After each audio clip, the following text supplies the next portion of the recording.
तो ये बिल्कुल पहले एक लिटरेरी टेक्स्ट को एज अ होल देखते हैं, ठीक है। उसमें इन्होंने लैंग्वेज को देखना होता है कि लैंग्वेज के क्या कंट्रास्ट आ रहा है, क्या क्या चीज़ें जो है ना फोरग्राउंड हो रही हैं, किस तरह मतलब जो है ना, फिर उसके अंदर लिटरेरीनेस, क्योंकि ये कहते हैं कि पोइटिक लैंग्वेज और आम डे टू डे लैंग्वेज जो है उनका डिफरेंस होता है, ठीक है जी। तो उसी तरह साथ साथ ये लोग जो हैं मतलब जो है ना नैरेटिव टेक्निक्स, ठीक है जी, कौन सी यूज हो रही हैं, फर्स्ट नैरेटिव का पॉइंट ऑफ व्यू क्या है, किस पर्सपेक्टिव से बताया जा रहा है। तो नैरेटोलॉजी सारी की सारी इस रशियन फॉर्मलिज्म के अंदर आती है, क्योंकि वो फॉर्म की बात कर रहे होते हैं।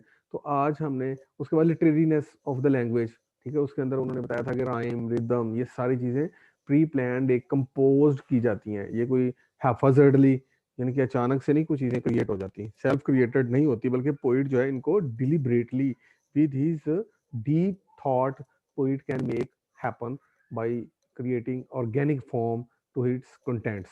तो मतलब कंटेंट्स भी फिर ऐसे बनते हैं जो बिल्कुल वैसे ही होते हैं, जैसे अभी मैं कहानी भी बताता हूँ। अब उसके लिए उसने ये कहा था कि फोरग्राउंडिंग इस बेसिक टेक्निक, थोड़ा अगर हम पीछे जाएं हमें पता ये चलता है कि डीफेमिलियराइजेशन उसने ये कहा था। Art exist that one may recover the sensation of life, it exist to make one feel things, to make the stone stony. तो कहता है कि ये हमारे एस्थेटिक सेंस के लिए जो है ना ये बात अप्रोच की जाती है कि मतलब जब हम कोई चीज़ फेमिलियर चीज़ को भी अनफेमिलियर तरीके के साथ प्रेजेंट करते हैं ना, तो लोग ज़्यादा सस्पेंस में चले जाते हैं। आपने गॉलिवर्स ट्रेवल्स पढ़ा होगा, ठीक है जी, क्योंकि आप लोग 5th सेमेस्टर के हैं, तो आप देख लें वहां पर उसने एक बड़ा बिटर स्कैदिंग स्टायर किया है ऑन अपॉन इट सोसाइटी। मैंने एनिमल फॉर्म की भी कल एग्जांपल दी थी। तो मतलब वो देखिए कि इस तरह दे मेक इट स्ट्रेंज, हालांकि वो एक बिटर किस्म का सिटायर होता है, ठीक है जी, लेकिन उसके बावजूद जो है वो उसको इस तरीके के साथ कर देते हैं, फैंटास्टिक एलिमेंट्स शामिल कर देते हैं, साइंटिफिक फिक्शन को रिलेट कर देते हैं, फॉर्म को ऐसी क्रिएट करते हैं कि जब हम उसको जो है ना उसके कॉन्स्टिट्यूएंट पार्ट्स को देखते हैं तो वो बिकम स्पेल बाउंड कि हाउ इट बिकेम पॉसिबल। तो it was deliberate attempt on the part of the creator and its writer. Similarly आज भी उसने कुछ एग्जांपल आगे चल के दी हुई हैं कि मसलन अगर वो जो है ना एक टेल टेल हार्ट है, ठीक है जी, एक स्टोरी है, उसमें एक जो है ना नरेटर जो है वो बड़ा ही मतलब क्या कहेंगे कि एक ऐसा साइको पेशेंट है जो कि एक बंदे को इसलिए कत्ल कर देता है कि वो उसकी आंख जो है वो वल्चर जैसी है, ठीक है, tell tale heart by E.A. पोए। तो एक स्टोरी है उसमें इसने आगे चल के एग्जाम्पल दी हुई है।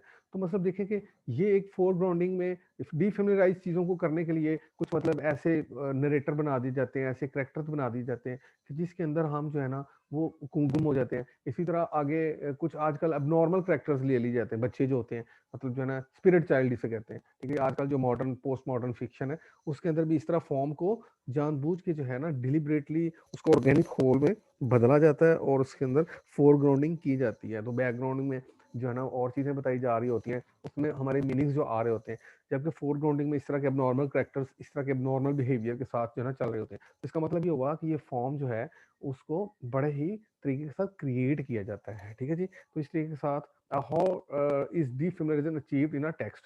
सबसे पहले अब उसकी हमने इसके टेक्निक्स देखनी है कि ये किसको किस तरह अचीव किया जाता है, ठीक है जी। इसको अचीव करने के लिए फोरग्राउंडिंग वर्सेस बैकग्राउंडिंग, कुछ चीज़ों को फोरग्राउंड कर दिया जाता है जिनको ज़्यादा ऑस्टेंसिबली जो अपेरेंट लेवल के ऊपर नजर आ रही थी, जैसे एलिगोरी मैंने बताई है गोलिवर्स ट्रेवल्स की, कि वो मतलब जो है ना एक लैंड में जाता है जहाँ पर सारे लोग बोने हैं, ठीक है जी, और वो बड़े परनीशियस हैं, बड़े हार्मफुल हैं, वो बड़े मतलब जो है ना स्केप्टिक हैं, तो बड़े ज़्यादा चाहते हैं कि हम लोगों को ओवर पावर करें।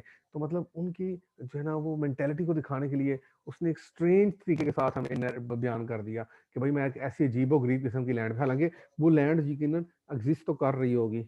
अच्छा जी, तो ये जो है ना अभी मैं जो है ना वो अजान की प्रेयर के लिए प्लीज़ थोड़ी सी ब्रेक करूंगा, ठीक है जी। कल भी हमने पढ़ा था तो बट अजान के जो है ना वो साउंड जो है हम थोड़ी देर के लिए उसके लिए मैं रुकूंगा, तो आप प्लीज़ जो है ना उसको जो है ना कर लीजिएगा मैनेज।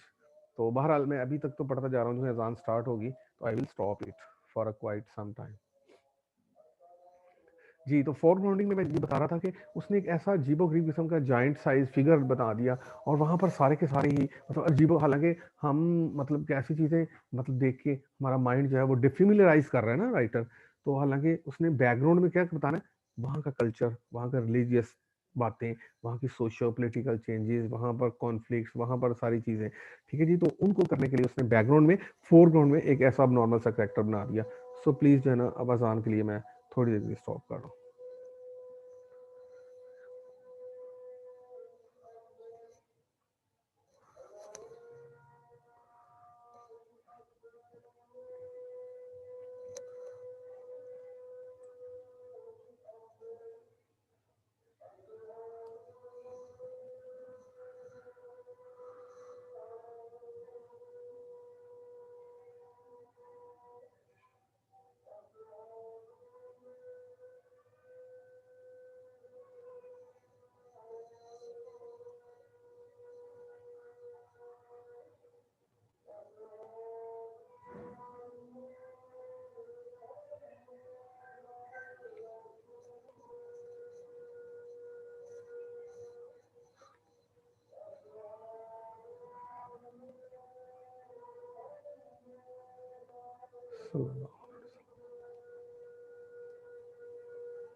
मोहम्मद रसूल जी बेटा।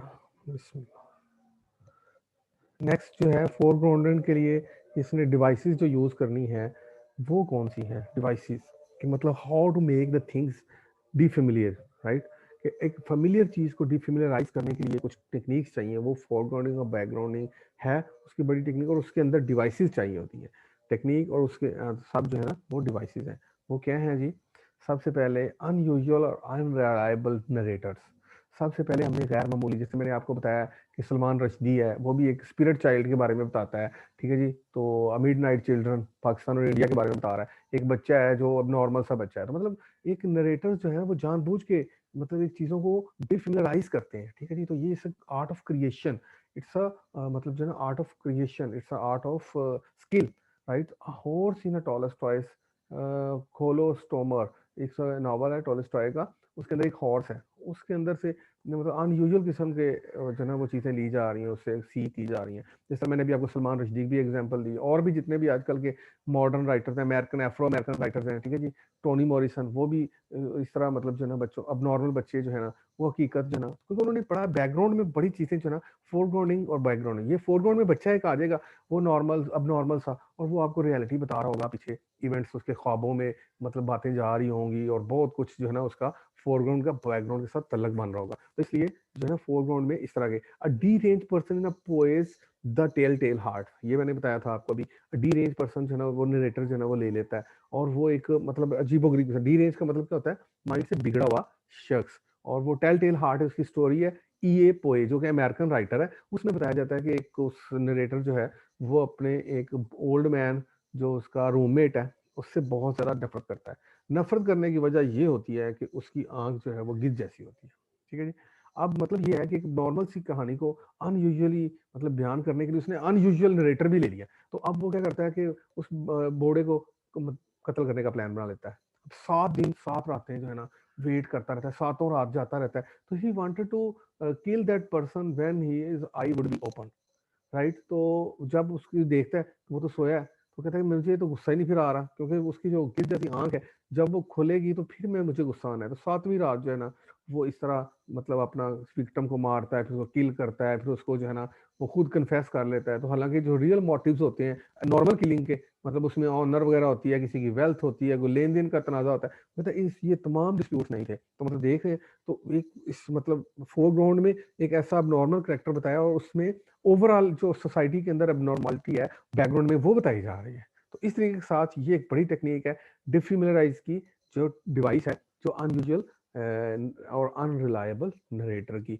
Mentally retarded in Faulkner the sound at the fury, एक मेंटली रिटार्डेड पर्सन है, वो बड़ा मतलब इसी तरह बिल्कुल जैसे मैंने अभी आपको सलमान रश्दी वाली बात बताई, और जो टोनी मॉरिसन का एक नरेटर है बच्ची बिलवर्ड, ठीक है, वो चिल्ड्रन है, वो अफ्रो अमेरिकन की वो सारी टेल बता रही है बैकग्राउंड में। यहाँ पर भी कुछ ऐसा ही सामान बना रहा है कि फोरग्राउंड में कुछ करेक्टर्स जो है ना ऐसी बातें कर रहे हैं, और बैकग्राउंड उनकी बड़ी हॉरिबल है, बड़ी मतलब हॉरेंडियस है, तो जैसे मैंने भी आपको गॉलिवर ट्रेवल्स का बताया था कि उसमें देखने के एक स्कैनिंग स्टाइल था उस वक्त, जो है ना साइंस तरक्की कर रही थी। राइटर जो था, नरेटर जो था, वो चाहता था कि मतलब राइटर जो था वो फर्स्ट पर्सन नरेटर, एक ऐसा अनरिलायबल सा नरेटर ले लेता है जिसको बड़ा शौक होता है मुख्तलिफ प्लेसेस के ऊपर जाने के लिए, और वो मुख्तलिफ उनकी फॉलीज और absurdities को हाईलाइट करता जाता है, जिस जिस वो मतलब जहाँ जहाँ पर वॉयेज में जाता है वहां पर उनके कस्टम ट्रेडिशन को फॉलो करता नजर आता है।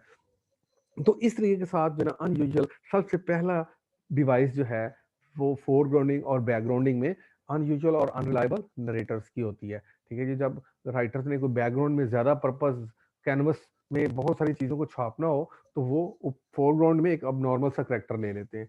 ठीक है जी, तो इस तरीके के साथ ये एक बड़ी टेक्निक है, फॉर्म ऐसी बनाई जाती है। दूसरी लैंग्वेज तो नियोलॉजिज्म। ठीक है जी, कंपाउंडिंग वर्ड्स, आपको पता है लैंग्वेज के अंदर इटसेल्फ जो है ना बहुत ज्यादा एम्बिगुइटी है, तो वर्ड्स को मतलब एक नए तरीके के साथ कम किया जाता है, कंपाउंड वर्ड्स का यूज किया जाता है, पिक्यूलियर सिंटेटिक कंस्ट्रक्शन की जाती है, मतलब टू सिंपलिस्टिक या टू कॉम्प्लेक्स। तो ये फॉर्म भी जो होती है, मतलब अगर एपिक स्टोरी है, लॉन्ग नैरेटिव स्टोरी है, तो वो ज़ाहिर है वो ट्रेजिक होगी। कॉमिक है तो वो कॉमिक के मुताबिक राइटर अपनी लैंग्वेज को क्रिएट करेगा, उसका मतलब चुनाव करेगा।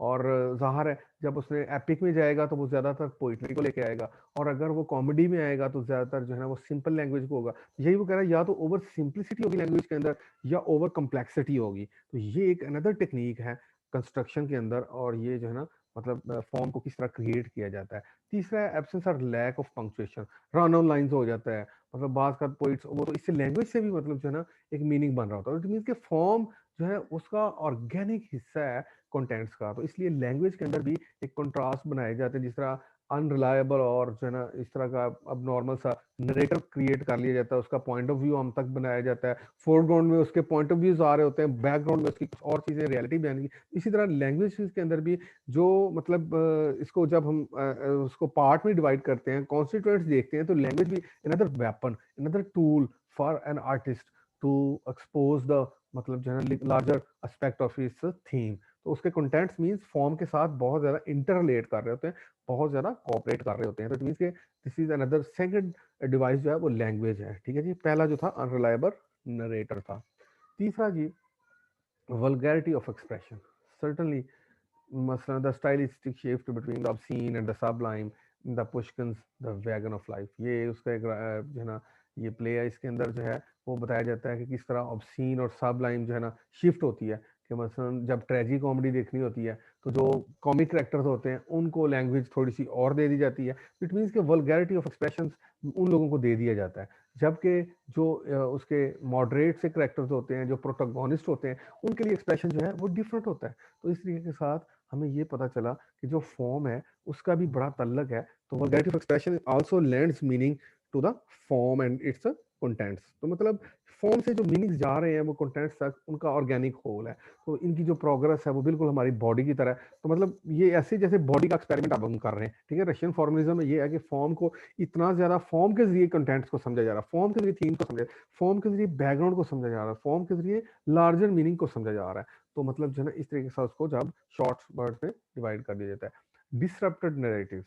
ठीक है जी, ये चीज भी है। हमने ऐसे नैरेटिव्स पढ़े होंगे जो डिसरप्ट कर जाते हैं, मतलब use of stream of consciousness में टेक्निक जो है इंटीरियर मोनोलॉग में वुल्फ और ये जो जेम्स जॉइस है और विलियम फॉल्कनर है, ये लोग जो है मॉडर्निस्ट हैं, और जो हमने नॉवेल्स में भी पढ़ा। ठीक है, तो इनका क्या होता है कि इनको एक मतलब जो है ना इन्होंने फॉर्म ऐसी बना लेते हैं क्योंकि इन्होंने अपने नॉवल को बहुत सिंप्लीफाई करना होता है। और अब देखें ना कि मॉडर्न के अंदर डायलेमास बहुत सारे आ रहे थे, बहुत ज़्यादा बैकग्राउंड में क्या हो रहा था, शिफ्ट हो रहा था पैराडाइम, अर्बनाइजेशन आ रही थी और वो जो देहाती जिंदगी थी वो जा रही थी, मैकेनाइजेशन आ रही थी और जो मैनुअल लेबर खत्म हो रही थी। तो मतलब ये एक बहुत पैराडाइम शिफ्ट हो रहा था। अब उसके लिए आप उसको टेक्निक्स भी वैसे यूज करनी पड़ेगी। सरियलिज्म वही वाली अनरिलायबल नरेटर वाली बात होती है कि मतलब इमेजिनरी किस्म का मतलब नरेटर हो, वो जो करेक्टर हो वो ऐसा बातें बता रहा हो, कभी अपने हेलोसिनेशन में चला जाए, कभी अपनी रियल लाइफ में ऑब्जेक्टिव नरेशन की तरफ आ जाए। तो ये डिसरप्टेड नरेटिव जो है ये भी इनका भी एक फॉर्म के साथ तल्लक होता है, क्योंकि इन्होंने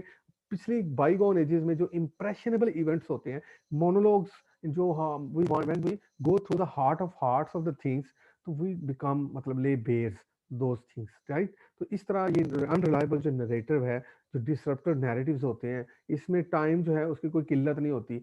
बैक एंड फोर्थ नैरेटिव हमारा मूव कर रहा होता है, क्योंकि उसका तल्लक सिर्फ उनके उस वाकयात से होता है जो जिसने उनको बहुत ज़्यादा इंप्रेस किया। तो ये अनरिलायबल नैरेटिव की तरह डिसरप्टिव नैरेटिव जो है, ये वाली जो फॉर्म है, ये भी हमें मीनिंग करती है कि हम डिफेमिलियराइज, मतलब एक नए अंदाज के साथ बात आ रही होती है कि भाई इससे पहले तो जो विक्टोरियन एज में था, जितना नॉवल था वो सारा का सारा, मतलब उसके अंदर प्लॉट की पूरी यूनिटी होती थी, unity of time, unity of place, unity of action वगैरह होता था। लेकिन अब क्या है कि सारी ऐसी टेक्निक्स यूज हो गई हैं। तो मतलब ये देख रहे हैं आप, ये इसलिए हुई है कि मॉडर्निटी के अंदर एक बहुत ज़्यादा चेंज आ रहा था बैकग्राउंड पे सोसाइटी में, और उस बैकग्राउंड में फोरग्राउंडिंग करने के लिए अब उसको डिसरप्टिव नैरेटिव्स की चाहिए था, क्योंकि अब लोग उतना ज़्यादा हार्मफुली सोच नहीं रहे थे जिस तरह के, मतलब क्योंकि रिलीजियस ऑर्थोडॉक्स सारी चीज़ें जो थी वो चैलेंज हो रही थी। ये नहीं हो रहा था कि मतलब जो है ना उन लोगों को अब वो उसी तरह ऑर्थोडॉक्स के साथ, अब डार्विन की थ्योरी ने जो ये कहा थ्योरी ऑफ एवोल्यूशन, तो ये थ्योरी ऑफ एवोल्यूशन जो हमारे वो मजहब के साथ जो है ना इंटायरली कंट्रास्टिंग है। साइकोएनालिसिस आ गई मॉडर्निज्म के अंदर, तो इसने स्ट्रीम ऑफ कॉन्शियसनेस की तरफ लेके आया कि हर इंसान के अंदर अनकॉन्शियस में, सबकॉन्शियस में बहुत सारी चीजें पड़ी होती हैं, और जो कॉन्शियसनेस है वो हमारी सिर्फ जो है ना समझ लें कि बहुत माइनर सा हिस्सा है हमारी। तो इसलिए के साथ इन चीज़ों को करने के लिए, कवर अप करने के लिए अब नैरेटिव भी वैसे देने पड़ने थे। मतलब अब ऑब्जेक्टिव रियलिटी को हम इतना ज़्यादा नहीं देखते जितना हम सब्जेक्टिव रियलिटी को देखते हैं। तो इसलिए अब लोगों ने फॉर्म को फॉर्मलिज्म के अंदर वो ये कहते हैं कि ये बड़ी डिवाइस है जो है ना फोरग्राउंडिंग करने के लिए, कि हमें बैकग्राउंड में पता चल जाएगा कि पीछे वाकयात क्या हैं, कहानियाँ क्या हैं, तो मतलब जो है ना किस तरह उनके साथ डिसिपेशन हुई है नैरेटिव्स के साथ। तो अनरिलायबल सा नरेटर ले लिया, लैंग्वेज के अंदर इस तरह की, या बहुत ज़्यादा सिंप्लिसिटी ले आए, या मतलब रन ऑन लाइन्स ले आए, या बहुत ज़्यादा कम्प्लेक्सिटी लेके आ गए, और इस तरीके के साथ जो है ना वो मतलब हमें पता चलता है। तो ये डिसरप्टिव नैरेटिव जो हैं, use of stream of conscious और इंटीग्रल मोनोलॉग जो है ना, ये इनकी तरफ रेफर कर रहे हैं। और फिर उसके बाद अनकन्वेंशनल बिगिनिंग एंड फाइनल्स, मतलब मीडियस एज रेस, means story start from the middle, इसे ये कहते हैं कि मतलब अब ना ही तो अब आपने देखा होगा मिसिस डेलोवे हमने पढ़ी है, ठीक है, एक दिन की लाइफ है, कोई पता नहीं है कि मतलब एक दिन में स्टार्ट हुई है बारी सारी कहानी, सारी पिछली बातें माजी के जितने भी उसके ऊपर जो थी चीजें इंप्रेशनेबल, वो सारी बताने के बाद उन्होंने उसने सारे कैरेक्टर्स बताए हैं, मेरे साथ इसका ये रिलेशनशिप ये था, मतलब हमें पूरा इनसाइट दिया है इनटू आवर थॉट। तो उससे हमें ये पता चला कि ये एक अनकन्वेंशनल सी बिगनिंग है, ठीक है। तो ये भी एक फॉर्म के साथ, फॉर्मलिज्म वाले ये कहते हैं कि चूंकि ये फोरग्राउंडिंग है, कि मतलब अगर बैकग्राउंड में आपने समझना होगा कि मतलब अब वो चीजें ना वो सोसाइटी रही ना वो कल्चर रहा, अब चूंकि हर चीज डॉगमा को सारा को चैलेंज कर दिया गया है, सोशियो पॉलिटिकल चेंज आ गई है, मतलब अब जो है ना डेमोक्रेसी आ चुकी है, वो मोनार्कीज चली गई हैं, तो वो उन चीज़ों के लिए फिर जो है ना ज़ाहिर है वैसे ही जो है ना नैरेटिव्स चाहिए, और उसके लिए फिर एक बड़ी डिवाइसेस चाहिए होती है, उसमें से अनकन्वेंशनल बिगिनिंग है, जो कि बिगिनिंग और फाइनल होती है। स्टोरीज जो है ना मिडल से स्टार्ट होती है, और मतलब उसके कोई खास, मसलन मिसिस डेलो की अगेन एग्जांपल देता हूँ कि देखा आपने कि वो सारा दिन के अंदर उसने सारा बैक एंड फोर्थ मूव किया स्ट्रीम ऑफ कॉन्शियसनेस के जरिए, ठीक है जी, और कहानी ने और सब्जेक्टिव टाइम ज़्यादा बयान किया, हालांकि ऑब्जेक्टिव टाइम में सिर्फ एक दिन के इवेंट्स हैं, उसमें जस्ट वो उसकी पार्टी के लिए जो मतलब प्रिपरेशंस हैं, फ्लावर्स वगैरह खरीदती है, एक दो दोस्तों को मिलती है, पार्क में जाती है, और फिर वापस घर आ जाती है, और घर आने के बाद उसको छोटा सा ये वाक्य पता चलता है कि वो जो सेप्टिमस है उसने अपनी सुसाइड कर लिया, तो he go there inside the room to meditate and, मतलब जो है ना, इससे पता चल रहा है कि मतलब उसके बाद करने के बाद क्या हुआ कि मतलब जो है ना कहानी खत्म हो जाती है। तो ये अनकन्वेंशनल सी बिगिनिंग और अनकन्वेंशनल सा एंडिंग। तो ये स्टोरी मिडल से स्टार्ट हुई और मतलब वहां से स्टार्ट हुई, तो इस तरह मतलब हुआ कि अब लीनियर टाइम जो है उसको चैलेंज करके सिक्लिकल जो प्लॉट्स हैं उनको प्रमोट किया गया। तो ये फॉर्म अब उसी बिल्कुल मुताबिक अकॉर्डिंगली उसको चेंज किया गया है, ठीक है। अब इसके बाद हम इसके थोड़े से बेसिक्स पढ़ लेते हैं फर्दर जो है ना। The aim is to produce science of literature that would be both independent and factual, right जी। तो ये लिटरेचर की एक साइंस है, इसके अंदर समझने के लिए हमें राइम रिदम हर चीज़ को फॉर्म को समझना होता है। तो इन फॉर्मलिज्म की बेस ये है। Since literature is made of language, linguistics will be a foundational element of the science of literature. जैसे अभी हमने लिंग्विस्टिक्स लैंग्वेज का देखा कि मतलब जो है ना इसमें लैंग्वेज को बड़ा मतलब जो है ना वो यूज़ किया जाता है, या तो उसको बहुत ज़्यादा सिंप्लीफाई कर लिया जाता है अब according to its theme and according to its idea. तो उसी तरह ही उसका मतलब जो है ना उनका यूज़ किया जाता है। तो language literature is autonomous form external from external conditions in the sense that literary language is distinct from the ordinary uses. तो ये भी हम इसकी लिटरेरीनेस ऑफ लैंग्वेज में पढ़ चुके हैं कि जितना राइम रिदम जो है ना वट एवर जो है फिगर्स ऑफ स्पीच और ये सब का तल्लक होता है उसके कंटेंट्स के साथ, मतलब ऑर्गेनिक फॉर्म होती है और ऑर्गेनिक स्ट्रक्चर होता है, ऑर्गेनिक जो है उसका आइडिया के साथ उसका बहुत ज़्यादा ताल्लुक होता है। ठीक है जी। तो of language not least because it is not entirely communicative, क्योंकि जो लैंग्वेज है वो इंटायरली कम्युनिकेटिव नहीं है, तो इसलिए लैंग्वेज को मोल्ड करना पड़ता है। तो आपने जब मीनिंग लेने होते हैं फिर आपको बहुत ज़्यादा जो है ना फिगर्स ऑफ स्पीच का यूज़ करना पड़ता है, बहुत सारी चीज़ों को एक्सप्रेशन को फॉर्म को ठीक करना पड़ता है। तो इसलिए फैक्चुअल मीनिंग्स और लैंग्वेज और जो लिटरेरी लैंग्वेज है they are different, they are pole apart from each other.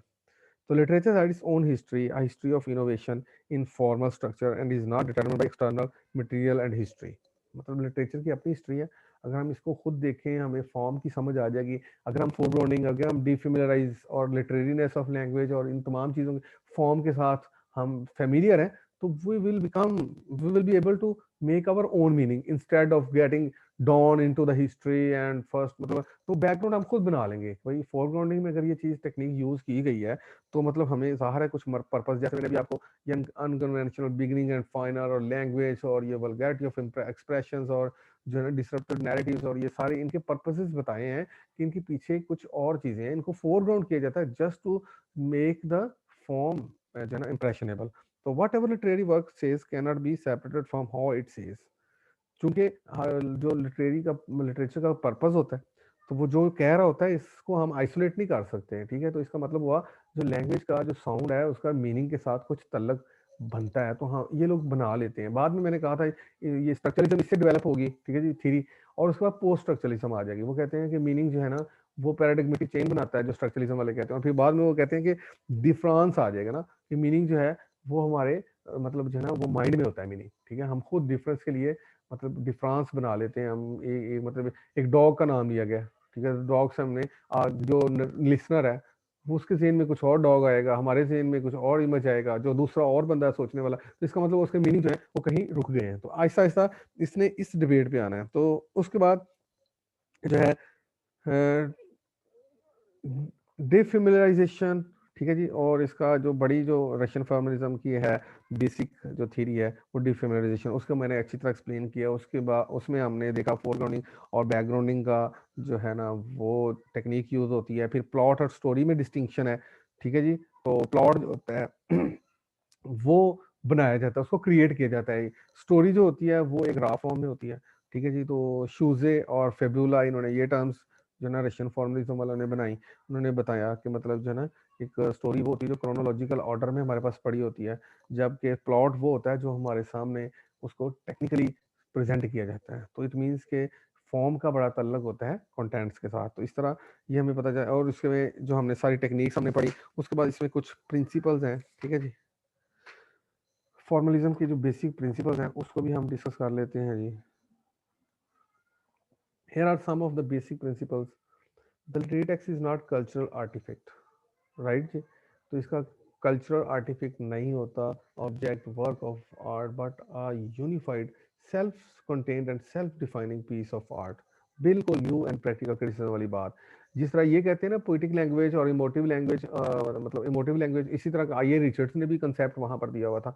ये और डे टू डे लैंग्वेज को कहते हैं, इसका फैक्चुअल मतलब तल्लक होता है, जबकि लिटरेरीनेस के अंदर जो है ना वो उसके फॉर्म और डिफरेंट होती है और उसके अंदर मीनिंग और होते हैं। बिल्कुल इसमें इस लिहाज से तो ये दोनों सेम है, क्योंकि ये टेक्स्ट ओरिएंटेड बात कर रहे हैं। तो यहाँ पर बेसिक प्रिंसिपल यही बन रहा है। वो कहते हैं कि कल्चर आर्टिफिक नहीं होता बल्कि एक unified self contained and self defining piece of art होता है। तो मतलब उसके अंदर ही सब कुछ मौजूद होता है, जिस तरह अभी हमने एग्जाम्पल के साथ जो है इसको क्लियर किया है। तो the reader does not need specialised और डिटेल कॉन्टेक्चुअल नॉलेज। तो उसको कोई ज़रूरत नहीं, जस्ट वो इन चीज़ों को देखे, इसमें लैंग्वेज कौन सी यूज़ की गई है, इसमें डिसरप्शन वाली लैंग्वेज की गई है क्या, मतलब जो है ना टेक्निक्स कौन सी यूज़ की गई है, नरेटर कैसा है, पॉइंट ऑफ व्यू उसका कैसा है, फर्स्ट पर्सन के जरिए बताया जा रहा है, सेकंड पर्सन के जरिए बताया जा रहा है। तो उसके बाद जो है ना वल्गर एक्सप्रेशन कैसा आ रहा है, डिसरप्टेड नरेटिव तो नहीं है। तो अगर हम इन चीज़ों को देखेंगे तो हमें सारे के सारे हम उनको मतलब कॉन्स्टिट्यूएंट पार्ट जो है इसके, उनको एज अ होल देखने की कोशिश करेंगे तो we will be able to find the inward meaning of the whole things. तो उसके बाद जो है ना, the reader does not need specialise और detail contextual knowledge beyond the text to understand the literary meaning. They are certainly equal to the new and practical critics. वो भी कहते हैं कि हमें कोई सोशियो पॉलिटिकल चेंजेस और वो मतलब प्री कंसीव नोशन और कॉन्टेक्स्ट को जानने की कोई ज़रूरत नहीं है। तो इट मीन्स के it's a text oriented approach, ठीक है जी। आहिस्ता आहिस्ता फिर जो है ना, ये अब इनको भी चैलेंज किया जाता है, लेकिन हर थ्योरी बाहर है, एक हिपोथेसिस होता है और उसको इट्स ऑलवेज चैलेंजेबल, ठीक है। कोई भी अल्टीमेट ट्रूथ नहीं होता, ठीक है जी। हाउएवर इन्होंने फॉर्म को क्रिएट किया, इन्होंने फॉर्म को बहुत ज़्यादा मतलब किया, और इसमें इन्होंने कहा कि फॉर्म जो है ऑर्गेनिक मीनिंग रखता है उसके थीम्स के साथ किसी भी वर्क ऑफ आर्ट के अंदर, क्योंकि फॉर्म एक यूनिक चीज़ होती है। फॉर्म के अंदर मुख्तलिफ किस्म की लैंग्वेज यूज़ की जाती है, फॉर्म के अंदर मुख्तलिफ किस्म के एक्सप्रेशन यूज़ किए जाते हैं, उनके अंदर जो है ना बहुत सारे टेक्निक्स यूज़ होती हैं। जो लिटरेरीनेस मतलब जो है ना उसमें फिगर ऑफ स्पीच में आ जाता है, ठीक है जी। मतलब जो है ना पर्सोनिफिकेशन, फिगर जो है, उसके बाद सिमिलीज, मेटाफर्स, ज़्यूगमा, ठीक है जी, ये सारी techniques use. The meaning of a literary text is conveyed inherently in its unique form और स्ट्रक्चर। तो ये देख लें, स्ट्रक्चर को बहुत ज्यादा ये कर रहे हैं, वो कहते हैं कि मीनिंग्स खुद इसके अंदर मौजूद है। जैसे मैंने अभी आपको समझाया था कि लैंग्वेज के अंदर खुद से कंट्रास्ट हो रहा होगा, अगर जॉनरे का पता चल रहा होगा, अगर वो एक मतलब जो है सरियलिज्म का यूज की गई है, डिस्क्रिप्टिव नैरेटिव यूज किया गया है, कौन सी फोरग्राउंडिंग में हमें जो चीज बयान की गई है वो बैकग्राउंड के साथ उसका बहुत ज्यादा तल्लक होगा। तो इसका मतलब ये हुआ कि फॉर्म का तल्लक जो है उसके कंटेंट के साथ बहुत ज्यादा है। तो thus the primary task of criticism is to highlight and explain the organic unity of a text। तो इसका मतलब हुआ कि प्राइमरी टास्क जो है वो जो है ना क्रिटिसिज्म का यही होना चाहिए कि इनके अंदर क्या ऑर्गेनिक यूनिटी बन रही है फॉर्म्स की और कंटेंट्स की। जो मीनिंग्स हैं क्या वो फॉर्म के साथ तल्लक बन रहे हैं, तो फॉर्म से अगर पढ़ना शुरू करें तो हमें सारी चीज समझ आ सकती है। तो इनका ये तीसरा principle, just as a living organism contains organ system by which it functions. जैसे हमारा हाथ है तो इससे हम चीज उठाते हैं, तो सर्टनली वहां पर भी जो अगर हम उसको कॉन्स्टिट्यूएंट पार्ट में डिवाइड करेंगे, ठीक है जी, तो वो हमें समझ आ जाएगी। तो फॉर्म का तल्लक जो है ना ये सारी चीज बता रहा है। तो so the literary text contains interrelated images and linguistic elements. तो यकीनन जो है इसका तल्लक जो है लिंग्विस्टिक एलिमेंट्स के साथ है। इसके अंदर जो साउंड्स हैं वो उनका भी कुछ पर्पस है, इसके अंदर जो क्रिएशन है, जो कंपोजिशन हुई है उसका भी कुछ तल्लक है। ये नहीं है कि दे आर एमलेसली मतलब जो है ना उनको मिक्स किया गया। These motifs are important manifestation of the organic structure of the text। तो ये जो है ना मोटिव्स हैं और ये बड़े ज़रा मैनिफेस्ट कर रहे हैं organic structure of the text. तो इनको मतलब विलफुली चीज़ों के अंदर कंपोज किया गया है। ये नहीं है कि ये हैपैजेडली या ये अचानक से ही मतलब चीज़ें शामिल हो जाती हैं। तो इसलिए उसने डिस्टिंग्विश कर दिया कि लिटरेरीनेस के अंदर मतलब जैसे प्लॉट है, रॉ मटेरियल में कहानी पड़ी है, एक आर्टिस्ट ही होगा जो उसको प्लॉट में चेंज करेगा। तो ये आर्ट अगर उसकी फॉर्म के लिए मतलब उसको अच्छा बनाएगा, उतना ही ज़्यादा आयरनी, उतना ही सस्पेंस, उतना ही ज़्यादा रिदम और कम्प्लेक्स प्लॉट जो होता है आपको पता है हमेशा सुपीरियर होता है as compare to the simple structure of the story और नैरेटिव और पोएम और वट एवर। तो form of the piece of literature।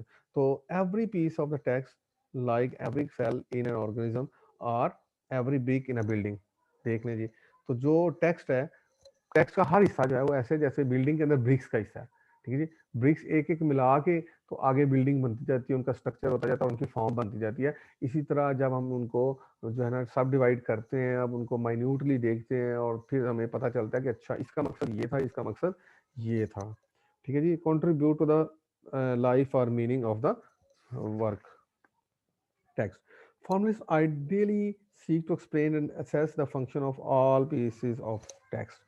तो इसलिए ये मतलब दिलफुली चाहते हैं जितने भी फॉर्मलिस्ट रिलेटेड थीरिस्ट होते हैं वो सारे के सारे इन्हीं चीज़ों को जो है ग्रैब करते हैं। वो कहते हैं कि हाँ it has its purpose, it has form has its purpose and it is wilfully mixed into contents and मतलब we can easily fetch meaning out of the form. So in this way जो है ना formalism in literary studies was not merely about formal elements of literature though it stress the importance of studying form. तो कहता है कि सिर्फ और सिर्फ फॉर्मल एलिमेंट्स को ही जस्ट नहीं कर रहा, अगरचे के फॉर्म को बहुत ज्यादा स्ट्रेस कर रहे हैं। तो in conclusion we can say in fact it proclaimed the unity of form and content by emphasizing that in a literary work the former cannot properly be understood when separated from the latter and vice versa। वो अब ये देख लें सिर्फ form को stress नहीं कर रहे बल्कि फॉर्म से कंटेंट की तरफ जा रहे हैं और वो कह रहे हैं कि फॉर्म जो है उसको आइसोलेट भी नहीं देखा जा सकता।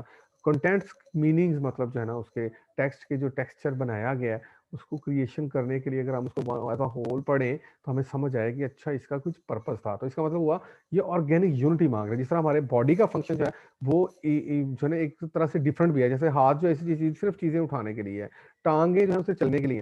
तो लेकिन जब इसका मतलब जो है ना हम इसको एज अ होल देखेंगे तो ये एक बॉडी नजर आएगी, एक फॉर्मेशन नजर आएगी कि भाई इसका ये पर्पस है। जी बेटा सॉरी। तो उसके बाद जो है eight the same time formalism मतलब इनका सबसे बड़ा पर्पस क्या है, चीज़ों को ऑर्गेनिक यूनिटी के अंदर देखना। At the same time formalism stress the need to view literature as an autonomous verbal art. तो उसके अलावा ये लोग जो है ना ये देखते हैं कि वर्बल इसके अंदर जो है ना कम्युनिकेशन की गई है, इसके sounds has its own meaning, ये कोई ऐसे जो है ना नहीं बनाए गए। One that is oriented towards itself, जो खुद अपने मीनिंग की तरफ लेके जा रहा है, मतलब फॉर्म से मीनिंग्स की तरफ जा रहे हैं। तो it took deeper look at a poetic language.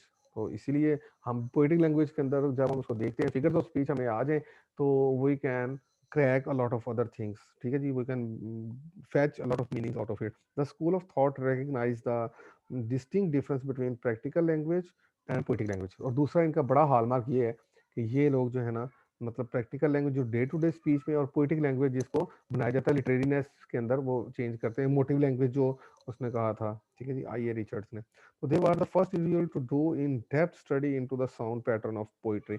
ये वो लोग थे जिन्होंने पोइट्री को रिवाइव किया और उनके साउंड्स की मीनिंग्स को भी इन डेप्थ एनालिसिस किया and their function which was a great step in scholarship.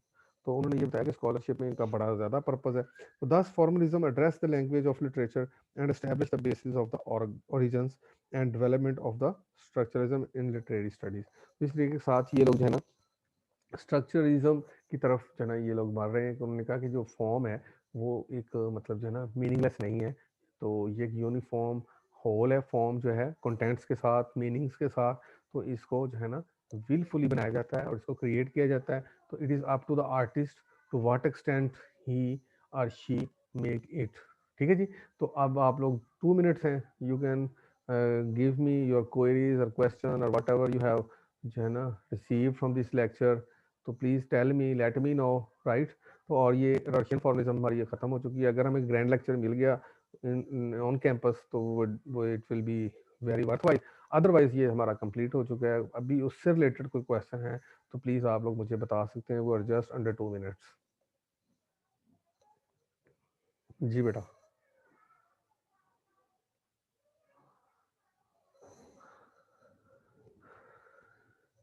जी बेटा, क्लियर है जी ये कंसेप्ट रशियन फॉर्मलिज्म का?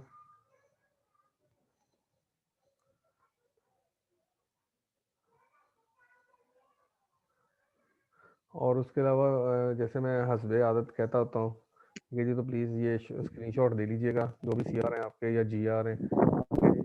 तो इससे रिलेटेड कोई क्वेश्चन है तो वो भी मुझे अभी बता दें, शेयर कर दें प्लीज़। जी फराज शहजादी कुछ कहना चाह रही लग रहा है। नो सर, अच्छा जी। कुछ नहीं कहना। अच्छा जी, आपका माइक ऑन था ना। तो चले ये जितने भी बच्चे जो है ना थे ना इनका स्क्रीनशॉट ले आप लीजिएगा। जी जी बेटा। आप लिंक भेज देना जो आपने पढ़ाया है। हाँ जी, ये लेक्चर का मैं लिंक इंशाल्लाह भेज दूंगा और ये स्लाइड्स भी आप लोगों को शेयर कर दूंगा। ठीक है जी, इसमें आप वरीड ना हो, ओके बस सर। आप फोकस करें तो इंशाल्लाह ताला अल्लाह ताला मेहरबानी करेंगे और इंशाल्लाह आपके आइडियाज़ और कॉन्सेप्ट्स जो हैं वो काफ़ी अच्छे हो सकते हैं, इंशाल्लाह होंगे इंशाल्लाह। ठीक है जी। अब ये 3 स्टूडेंट्स मुझे नज़र आ रहे हैं, पहले 4 थे तो प्लीज़ तो जो चारों वाले बच्चे जो है ना, यस सर। हाँ जी, वो वाला स्क्रीनशॉट दीजिएगा जिसमें सारे पार्टिसिपेंट्स मौजूद थे। ठीक है जी। तो एक स्टूडेंट अभी कम नज़र आ रही है मुझे, शायद हबीबा है, व्हाटएवर। ठीक है ना, तो उसमें सारे जो है ना अटेंडेंस में आ जानी चाहिए। चलिए जी, लास्ट मिनट है तो the lecture itself is going to conclude. तो ठीक है, इंशाल्लाह ताला फिर हम आप लोगों को ये